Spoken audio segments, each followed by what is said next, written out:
Pembangunan kawasan pusat kebudayaan Bali di Kabupaten Kelungkung di bawah kepemimpinan Gubernur dan Wakil Gubernur Bali, Wayan Koster dan Cho Oke Sukawati. Pembangunan Bali diselenggarakan dengan visi Nangun Satkerti Loke Bali melalui pola pembangunan semesta berencana menuju Bali era baru yang mengandung makna menjaga kesucian dan keharmonisan alam Bali beserta isinya untuk mewujudkan kehidupan krama Bali yang sejahtera dan bahagia, skala niskala, menuju kehidupan krama dan gumi Bali sesuai dengan prinsip Trisakti Bung Karno, berdaulat secara politik, berdikari secara ekonomi, dan berkepribadian dalam kebudayaan. Yang dilaksanakan melalui pembangunan secara terpola, menyeluruh, terencana, terarah, dan terintegrasi dalam bingkai Negara Kesatuan Republik Indonesia berdasarkan nilai-nilai Pancasila 1 Juni 1945. Visi menuju Bali era baru diwujudkan dengan menata secara fundamental dan komprehensif pembangunan Bali yang mencakup 3 aspek utama Geneon Bali: alam, krama, dan kebudayaan Bali. 3 aspek utama ini merupakan satu kesatuan yang menjadi tatanan kehidupan masyarakat Bali berbasis filosofi kearifan lokal Satkerti, yakni 6 sumber kesejahteraan dan kebahagiaan kehidupan manusia. Salah satu program yang sangat penting dan strategis dalam visi Nangun Satkerti Loke Bali adalah memajukan kebudayaan Bali dengan membangun kawasan pusat kebudayaan Bali. Program ini telah dituangkan dalam Rencana Pembangunan Jangka Menengah Daerah Semesta Berencana Provinsi Bali tahun 2018 sampai 2023 dan Peraturan Daerah Provinsi Bali Nomor 4 Tahun 2020 tentang penguatan dan pemajuan kebudayaan Bali. Pusat Kebudayaan Bali merupakan penanda kebangkitan kembali puncak peradaban dan keadapan budaya Bali. Bali sebagai Padma Buana atau pusat peradaban dunia. Secara historis, jejak keemasan peradaban kebudayaan Bali pernah dicapai pada era Kerajaan Gel-Gel di Kabupaten Kelungkung di bawah pemerintahan Raja Dalem Batu Renggong Wijaya Kresna Kepakisan pada abad ke-16.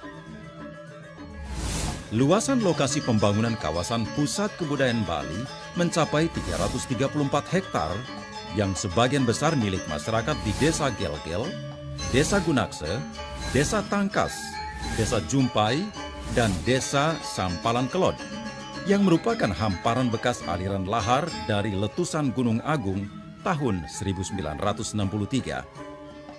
Sejak lama hamparan ini dieksploitasi sebagai sumber galian C, sehingga kondisi fisiknya menjadi rusak parah, tergenang air, terbengkelai, dan tidak produktif, serta tidak ada lagi batas kepemilikan yang jelas. Sebelum hancur karena aliran lahar Gunung Agung, kawasan ini merupakan lahan sawah yang subur. Lokasinya sangat indah dengan pemandangan Nyegara Gunung, latar belakang Gunung Agung, berada di pinggir pantai, menghadap ke Pulau Nusa Penida, berada di jalur utama bypass dari Denpasar menuju Kabupaten Karangasem.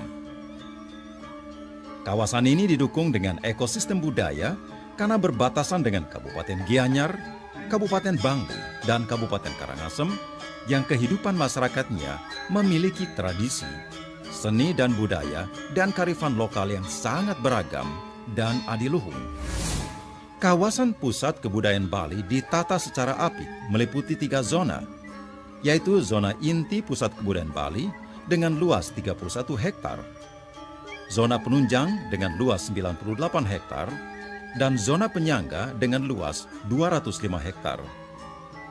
Kawasan ditata dengan menerapkan filosofi kearifan lokal Sadkerti yang terdiri dari penyucian jiwa atau Atma Kerti, penyucian laut atau Segara Kerti, penyucian sumber air atau Danu Kerti, penyucian tumbuh-tumbuhan atau Wana Kerti, penyucian manusia atau Jana Kerti, dan penyucian alam semesta atau Jagat Kerti.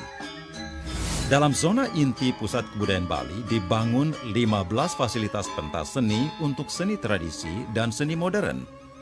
Terdiri dari panggung terbuka utama dengan kapasitas 15.000 orang, panggung terbuka media dengan kapasitas 4.000 orang, kalangan terbuka untuk teater tradisi dengan kapasitas 1.000 orang, 2 kalangan semi tertutup multifungsi masing-masing dengan kapasitas 500 orang, wantilan berbentuk tapal kuda dengan kapasitas 2.500 orang, wantilan berbentuk arena dengan kapasitas 1.000 orang, panggung tertutup dengan kapasitas 1.000 orang, black box untuk pentas tari dan tabuh dengan kapasitas 1.000 orang, gedung teater film dengan 4 ruang studio berkapasitas 150 sampai 250 orang, 2 wahana permainan tradisional Bali dengan kapasitas masing-masing 500 orang. Bali memiliki warisan budaya yang sangat kaya dan unik sejak era Bali kuno sampai era berikutnya yang diwadahi dalam zona inti dengan 12 museum tematik. Museum Raja-Raja Bali, Museum Wastra Bali, Museum Tari Bali, Museum Gamelan atau Musik Bali, Museum Arsitektur Bali, 2 Museum Seni Rupa dan Desain, Museum Pengupa Jiwa dan Subak, Museum Aksara dan Sastra Bali, Ritus Manusia Bali, Museum Pusada Bali, Permainan dan Olahraga Tradisional Bali, serta Museum Dokumenter, Museum Botanika Bali. Museum tematik ini akan menjadi wahana pendidikan bagi generasi penerus tentang sejarah Bali dan dinamika perkembangannya dari zaman ke zaman, agar menjadi generasi penerus yang memiliki jati diri, karakter, dan bertanggung jawab untuk memelihara dan memajukan kebudayaan Bali tanpa henti. Zona inti juga berisi Anjungan Nusantara dan Anjungan Budaya Dunia. Guna memuliakan dan mengabadikan peran kesejarahan Bung Karno dan kecintaan beliau pada seni dan budaya, maka dibangun gedung auditorium Bung Karno berkapasitas 3.000 orang dengan tata panggung, dekorasi, dan tata cahaya yang memakai teknologi hidraulik atau modern terbaru. Zona penunjang berisi fasilitas untuk mendukung tampilan produk perekonomian Bali, yaitu Bali International Convention Center berkapasitas 10.000 orang, Bali Exhibition Center berkapasitas 30.000 orang, gelanggang tertutup berkapasitas 16.000 orang, Pusat Promosi Ekspor Bali. Zona penunjang juga dilengkapi dengan fasilitas terintegrasi yang menjadi pusat pertumbuhan perekonomian baru, yaitu hotel tematik, rumah sakit internasional, pusat perbelanjaan, apartemen, dan marina dengan clubhouse dan restoran. Kawasan ini menjadi sangat keren karena dilengkapi dengan zona penyangga yang terdiri dari waduk buatan untuk menampung dan penyediaan air bersih, sungai buatan untuk mengarahkan penyebaran aliran Tukat Unda menjadi atraksi wisata air, pelabuhan marina untuk kapal-kapal yacht, hutan wisata, dan taman rekreasi ekologis. Pembangunan kawasan pusat kebudayaan Bali dilaksanakan secara bertahap mulai tahun 2020 sampai 2024. Dimulai dari pembebasan lahan, pematangan lahan, pembangunan zona inti, zona penunjang, dan zona penyangga.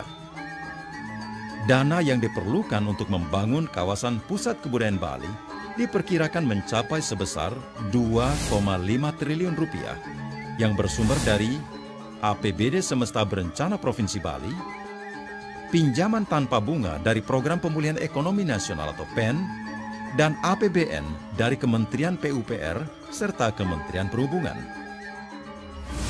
Pengelolaan kawasan pusat kebudayaan Bali akan dilakukan secara profesional oleh Badan Usaha Milik Daerah BUMD yang khusus dibentuk dengan menerapkan prinsip-prinsip transparansi dan akuntabilitas serta berdaya saing dalam rangka menjaga keberlangsungannya dan menjadi sumber baru pendapatan asli daerah atau PAD. Bapak Presiden Republik Indonesia, Insinyur Joko Widodo, menilai bahwa pembangunan kawasan pusat kebudayaan Bali merupakan gagasan yang bagus banget. Oleh karena itu, beliau telah merestui, bahkan sangat mendukung program tersebut yang disampaikan setelah Gubernur Bali, Wayan Koster, memaparkan desain kawasan pusat kebudayaan Bali pada tanggal 16 Maret 2021 di Ubud, Kabupaten Gianyar. Astungkare, niat baik yang tulus lurus ini mendapat dukungan serta partisipasi dari pemerintah dan berbagai komponen masyarakat, sehingga pembangunan kawasan pusat kebudayaan Bali berjalan dengan lancar dan tuntas sebagai salah satu warisan monumental nan abadi, menjadi tonggak sejarah Bali era baru. Sebagaimana halnya Candi Prambanan dan Candi Borobudur yang menjadi warisan monumental peradaban bangsa Indonesia sepanjang zaman.